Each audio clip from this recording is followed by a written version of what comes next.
I am an old man, and over the course of my long life, I have witnessed things no mortal should ever behold.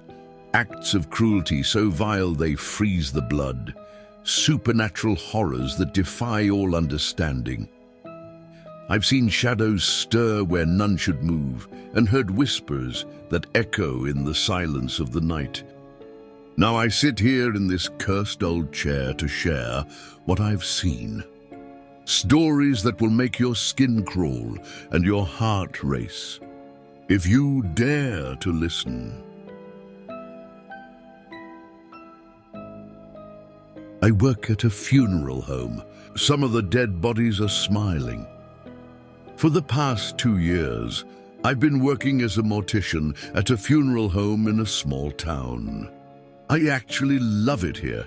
I listen to lots of audiobooks. My boss is great, and I don't mind the company of the dead. They're quiet, and they're not trying to sell me something, which is a lot more than I can say for most of the living. I also feel like preparing the bodies for burial is an act of respect, a service to the community, something that gives my life meaning. Without a doubt, working here was the best job I'd ever had, until we started getting the smiling corpses. I don't know when it started exactly. 3 weeks ago, I think, although time has been passing strangely since it all began. When it started, of course, not all the bodies were smiling.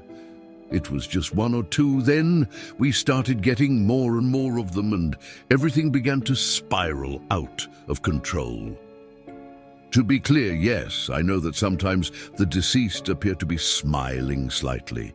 Sometimes their facial features are built that way, sort of a resting happy face. Sometimes we even turn their lips up a little to make their faces seem more familiar, more alive, instead of the cold mask of death. But these bodies weren't smiling slightly. No, they were full-on grins, stretching dead skin to the corners of their mouths. They were grotesque. The first one came on a cold, rainy day. Her name was Amber, and she was 31 years old, much younger than the bodies I usually worked with. She died of a sudden blood clot. As much as I liked my job, I hated dealing with the younger ones. Before I even unzipped the body bag, I was imagining the small children she may have left behind, the aging parents grieving their daughter, the friends and family mourning a life gone too soon. I extinguished the thoughts and got to work. I turned on the light, rolled the steel bed a little closer to me, and reached for the body bag's zipper. But when I unzipped her, I froze. She was smiling. Her lips were pressed tightly together, covering her teeth, and the corners of her mouth sharply curved upwards. An expression like that wouldn't just require you to move your facial muscles, it would require you to hold them like that. I quickly unzipped the rest of the bag, but she was definitely dead. Her skin was as white as marble, her eyes were closed, her lips were blue. What the fuck? Maybe she was somehow alive. Hands shaking, I gently touched her lips, then her cheeks. Her skin was so cold. I reached into the body bag and pulled out her bony wrist, checking for a pulse. There wasn't any. Now, if I weren't a mortician, I'd be thinking, no big deal, she died smiling, and rigor mortis set in. But I knew that was impossible. Rigor mortis takes hours. If she died smiling, her face would naturally relax into a neutral setting before everything went stiff. I stood there, my head spinning. There was no way she was alive. But there was no way she could be grinning like this, dead. Not knowing what else to do, I called my boss in. He looked just as confused as I was. Maybe, she had some sort of deformity, he said, and this is her natural expression. I don't think so. The next theory was that the coroner was doing it before the bodies got to us. Maybe it was a prank, or maybe he thought he was helping us, making the bodies look a little less dead. He was a bit odd, so it wasn't out of the question. But even if he made them smile, the smile would fade before they got here, I pointed out. That kind of smile, with her lips covering her teeth like that, requires the muscles to stay flexed. Alan didn't know what to say to that, so he excused himself to call the coroner. When he came back, his expression was grim. Jack said she wasn't smiling when he was doing the autopsy. Dread flooded me, like someone had just dumped a bucket of ice water over me. So the smile had happened after she died, on the drive over from the coroner. That's impossible, I said, my voice wavering. I know. Who else had access to the body? He shook his head. No one should have had access to the body, except us, the coroner, and the drivers who delivered her. Well, fuck. We made a few more calls to police officers, medical examiners, even a few EMTs, but no one knew what we were talking about. And the body had been securely locked away after the autopsy, according to the coroner. It looked like no one had tampered with the body. So maybe it was just something about Amber, something congenital, some sort of disease or something, that her mouth turned up in a smile several hours after death. I knew it made no sense, but what else was I supposed to tell myself? That some demon had possessed her dead body and made it smile? That a ghost was holding up the corners of her mouth? Nothing made sense. What should I do with her? I asked Alan. Set her features like normal, I guess, he replied. Call me back if there's anything else weird. Then he turned on his heel and walked away. So that's what I did. After pacing the room a few times to calm myself down, I walked back over to the body. I positioned my index and middle fingers over the corners of her mouth, and in one swift motion, pushed down. Something felt different. I poked and prodded her cheeks, frowning. Usually cheeks are soft, with the cheekbones and jawbones giving them structure. But her cheeks felt firm all over, like they had their own internal structure somehow. Maybe she had work done, like fillers or Botox, I thought. I poked and prodded some more, but that only confused me further. Something just felt off about the way her bones and facial muscles were all fitting together, just underneath the skin. I called Alan back over. Does her face feel weird to you? He poked and prodded at her face as well, frowning. A little bit, he said finally, but not abnormally. Could be plastic surgery? That's what I thought. Hey, maybe that's why she's smiling. I mean, it's possible, I guess, he replied. Then he left, and I was back to setting her features all alone in the morgue. My fingers worked over her cold skin quickly, trying to get the whole thing over with as fast as possible. But the more I worked, the more time I spent with her alone in this room, the more panicked I became.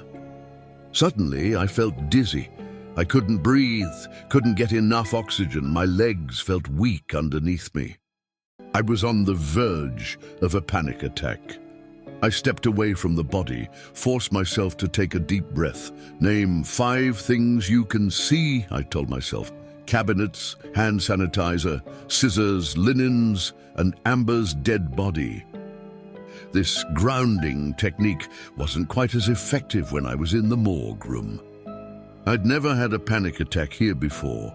The bodies had never bothered me like this. I was always able to dissociate it from the person who lived in it. I was always able to convince myself it was just dead flesh, just something left behind, no different than the strands of hair and dead skin we leave behind when we're alive. But this time was different. The grotesque grin, pushing my fingers hard into her flesh, forcing her mouth to turn down. Something deep inside me snapped. I took a few more minutes to collect myself, taking in deep, calming breaths. Then I forced myself to continue working. I walked over to the cabinet, got out the clear thread, and started to sew her mouth shut. You had to, otherwise their mouth would loll open and look weird. I'd forgotten to do it once, and it was the only time Alan yelled at me. But as I worked on the stitches, I couldn't stop picturing Amber's grin, and I felt like there was more resistance from her lips than there should have been. Or was I imagining it? The needle slipped against my fingers, but I forced myself to keep going, even though my heartbeat was ratcheting up again. I ran a comb through her dyed blonde hair, arranging it with my hands. I swirled a brush into pressed powder and swept across her cheeks, her forehead, her nose. I chose a nice, natural, peach-colored lipstick and applied it to her lips. Then I was done. I put the final touches on her face, poking and prodding here and there, and then it was over. I stepped back and gave her a final look. Honestly, I'd done a pretty great job. Her expression was perfectly peaceful. She almost looked like she was asleep. Then I'd left the room to grab the pair of earrings that the family left for her. As soon as I put them in, I'd be done, and I'd never have to look at this woman ever again. I grabbed them from the office, then hurried back to the morgue. I froze. Amber was smiling again. "Alan!" I shouted. "Alan!" The floor spun underneath me. I heard Alan's footsteps behind me, quickly approaching. I was losing my balance. I stumbled over to the wall and leaned against it, trying not to fall.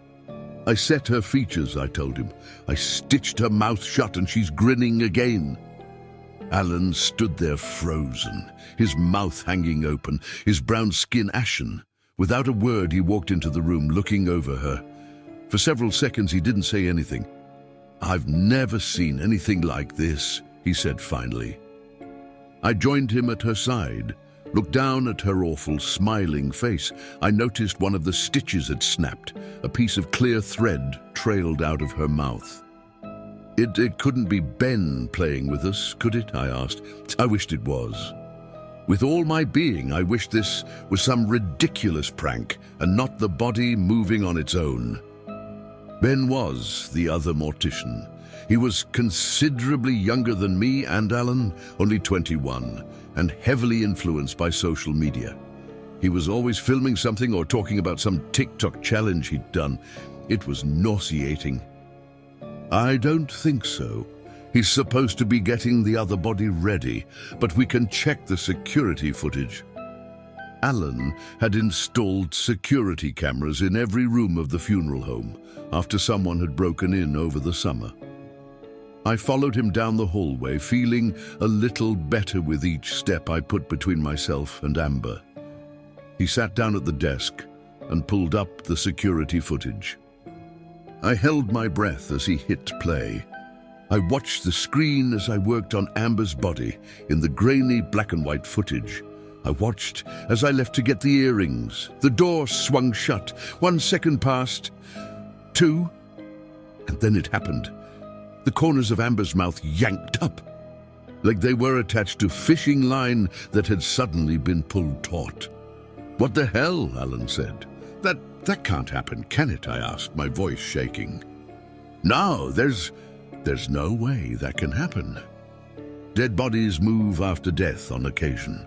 Twitching is common, caused by the release of chemicals left over in nerve endings. Decomposition can also make the body move.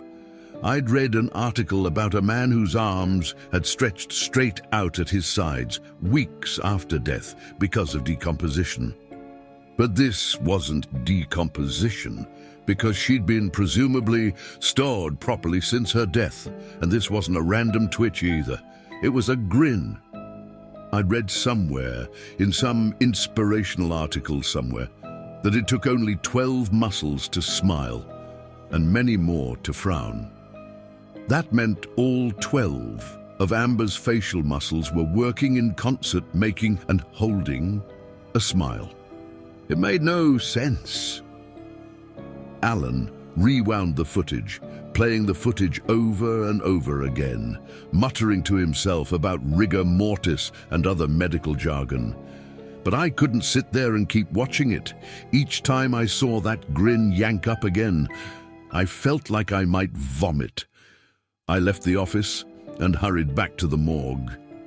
I wanted Amber gone, and she would be tomorrow morning when we drove her to the cemetery. Whatever this all was, it would be gone and over with by 11 a.m. tomorrow. All I had to do was set her face again, load her into one of the refrigerated cabinets, and my job was done. When I opened the door, I found Ben standing over Amber's corpse. "Whoa," he said as I walked in. "What did you do to this one?" "Nothing. She came like that." "Seriously, what's wrong with her?" Nothing, to my knowledge. But she's smiling." "I know." He glanced back at me, obviously confused. "I don't know what's going on, okay? And neither does Alan. She looks like she's grinning. As when I set her face, she went back to grinning. Her face just does that, and we don't know why."